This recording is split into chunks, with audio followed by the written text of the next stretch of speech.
আজকে শাহবাগ যে আন্দোলন করতেছে সবাই যেতে পারে, সব দল যেতে পারে, সমাজ সংস্কৃতি আমাদের আমরা সেখানে যাব না, কেন যাব?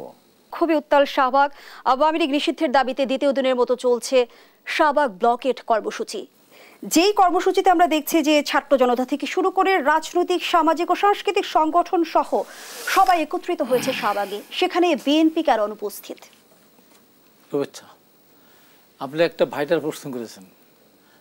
এই প্রশ্নের উত্তর বিএনপির যে কোনো নেতাদের পক্ষে দেওয়া খুব কঠিন, খুবই কঠিন।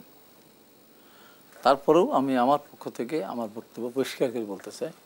রহমান হাবিব, আপনার কাছে আসলে শাহবাগে বিএনপির যাওয়া না যাওয়ার সেই বিষয়টি নিয়ে আমার আপনার কাছে জানতে চাওয়া না। আমি দুটো বিষয় যুক্ত করি আপনার সাথে, নিশ্চয়ই আপনি শেষ করবেন। সেটা হচ্ছে এই যে আন্দোলন চলছে আওয়ামী লীগ নিষিদ্ধের আন্দোলন, সেই বিষয়ে বিএনপির অবস্থান কি? আন্দোলন নিয়ে বিএনপির অবস্থান কি?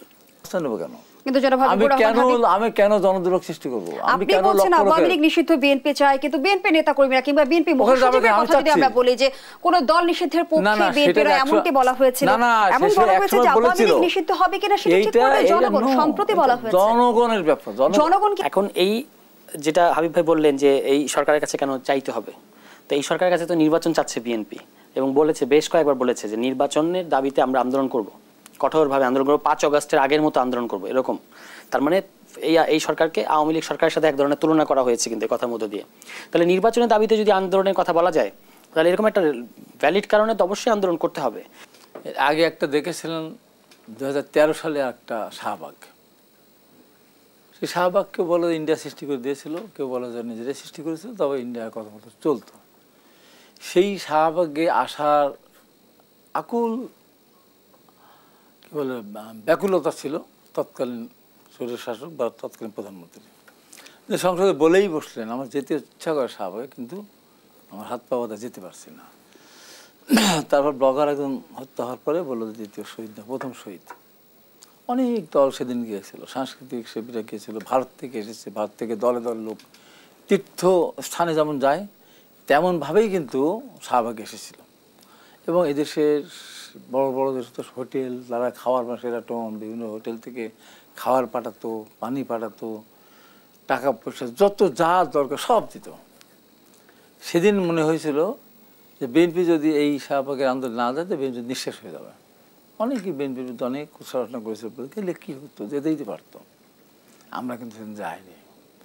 আমার ধারণা ছিল যে এই শাহবাগে যারা এটা করতেছে এরা একটা ষড়যন্ত্রের ফসল, যে কারণে আজকে শাহবাগের ওই আন্দাজে নেতৃত্ব দিয়েছিল, তার নাম কি ইমরান এইচ খান না ইমরান এইচ সরকার। তো আওয়ামী লীগ একটা সরকার ছিল, ইমরান এইচ ছিল একটা সরকার।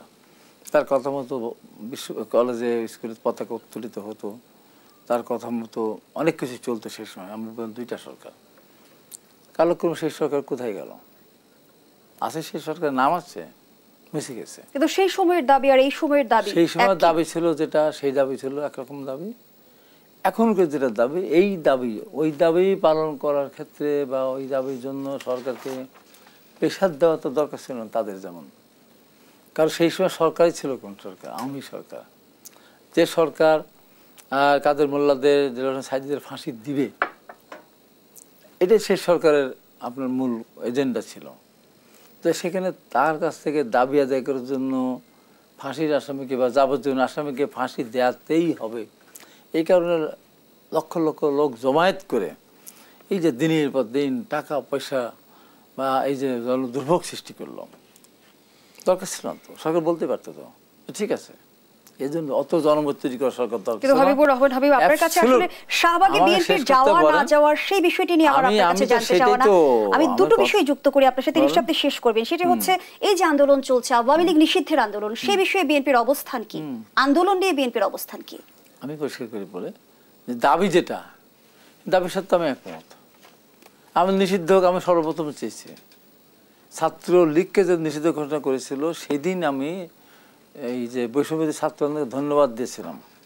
এবং আমি আর ব্যাখ্যাতে বলেছিলাম আমি ছাত্রলীগের প্রেসিডেন্ট ছিলাম। ওই ছাত্রলীগ নিষিদ্ধ করলে আমি প্রতিবাদ করতাম। যেহেতু শিক্ষা শান্তি প্রগতি ছাত্র সংগঠন ছিল। আমার দলের বিরুদ্ধে অনেক সমালোচনা হয়, বিএনপি চায় না আমরা নিষিদ্ধ হোক, তা আমরা সম্বন্ধে কে চাবে? আমাদের উপর অত্যাচার করলো, আমাদের নেত্রীকে জেল খাটালো, তারেক রহমানকে দেশে আসতে জন্য একটা সাজা দিল, মিথ্যা আমরা সাজা দিয়ে দিল। আমরা জেলে গেলাম বারবারে, আমাকে নির্বাচনে অযোগ্য ঘোষণা করলো, আমাদের অনেক নেতাদেরকে গুম করেছে, খুন করেছে। আমাদের সে আমরা বিএনপি আওয়ামী লীগের বিরুদ্ধে সবচেয়ে বেশি বলতে কে বলবে? আমরা একটা নিয়মের মধ্য দিয়ে আমরা ওইটা চাই। যেমন আজকে শাহবাগ যে আন্দোলন করতেছে, সবাই যেতে পারে, সব দল যেতে পারে, সমস্ত সংসদ আমাদের আমরা সেখানে যাবো না। কেন যাব? আমার সরকার তো আমার সরকার। এই সরকার প্রতিষ্ঠা করার জন্য বৈষম্যবিরোধী ছাত্র আন্দোলনে যে প্রায় ১,৫০০ শহীদ হয়েছে, তারপরে আমার আমি শহীদের ভাগ করতে চাই না, কিন্তু আমার যে ছেলেরা মিছিলে গিয়েছিল, বাড়ি ঘর ছাড়া ছিল, ঘর ছাড়া ছিল, তারা তো শহীদ হয়েছে। আমাদের ৫ থেকে ৭,০০০ মানুষ গ্রেপ্তার হয়েছিল। আমাদের সবার সম্মিলিত আন্দোলন এবং রক্তের মধ্য দিয়ে সরকার প্রতিষ্ঠিত। আমাদের সরকারকে দাবি আদায় করবো, তবে স্বাভাবিক আমি অবস্থান নেবো কেন? কিন্তু আমি কেন জনদুর্ভোগ সৃষ্টি করবো? আমি কেন আওয়ামী লীগ নিষিদ্ধ বিএনপি চায়, কিন্তু বিএনপি নেতা কর্মীরা কিংবা বিএনপি মহাসচিবের কথা যদি আমরা বলি যে কোন দল নিষিদ্ধের পক্ষে বিএনপিরা এমনটি বলা হয়েছিল, এমন বলা হয়েছে যে আওয়ামী লীগ নিষিদ্ধ হবে কিনা সেটা ঠিক করবে জনগণ। সম্প্রতি বলা হয়েছে জনগণের ব্যাপার, জনগণ। আপনাকে ধন্যবাদ। প্রথমত হচ্ছে এই আন্দোলনটা হওয়ার কিছু প্রেক্ষাপট আছে। আমরা কেউ চাই নাই যে আমাদেরকে এই দাবিতে রাস্তায় নামতে হবে, কিন্তু আমাদেরকে নামতে হচ্ছে। প্রেক্ষাপটটা দুটো, একটা হচ্ছে যে আমাদের বিভিন্ন জায়গায় চোরাগোপ্তা হামলা হচ্ছিল, বিচারের ক্ষেত্রে এক ধরনের ধীরগতি আছে। আর সর্বশেষ যেটা হচ্ছে যে সাবেক রাষ্ট্রপতি, আওয়ামী লীগ ফ্যাসিবাদী আমলের অবৈধ রাষ্ট্রপতি আব্দুল হামিদ, তিনি যখন সরকারের গোয়েন্দা সংস্থার সাথে আতাত করে যখন দেশ থেকে পালিয়ে গেলেন, তখনই কিন্তু এই ক্ষোভটা একটা বিস্ফোরণে পরিণত হয়েছে। এবং সেই কারণে আওয়ামী লীগ দাবি যে আওয়ামী লীগকে নিবন্ধন বাতিল করার আগে, আপনারা তো জানেন যে আওয়ামী লীগ নিবন্ধন বাতিল এই ইস্যুতে আমরা ধারাবাহিক প্রোগ্রাম করে আসছিলাম লম্বা সময় ধরে। তো সেটারই এখন এই ঘটনা ঘটার কারণে এটা আবার আরও মোমেন্টাম পেয়েছে। এখন এই যেটা হাবিব ভাই বললেন যে এই সরকারের কাছে কেন চাইতে হবে, তো এই সরকারের কাছে তো নির্বাচন চাচ্ছে বিএনপি, এবং বলেছে, বেশ কয়েকবার বলেছে যে নির্বাচনের দাবিতে আমরা আন্দোলন করব, কঠোরভাবে আন্দোলন করবো, 5 অগস্টের আগের মতো আন্দোলন করবো, এরকম। তার মানে এই সরকারকে আওয়ামী লীগ সরকারের সাথে এক ধরনের তুলনা করা হয়েছে কিন্তু এই কথার মধ্য দিয়ে। তাহলে নির্বাচনের দাবিতে যদি আন্দোলনের কথা বলা যায়, তাহলে এরকম একটা ভ্যালিড কারণে তো অবশ্যই আন্দোলন করতে হবে।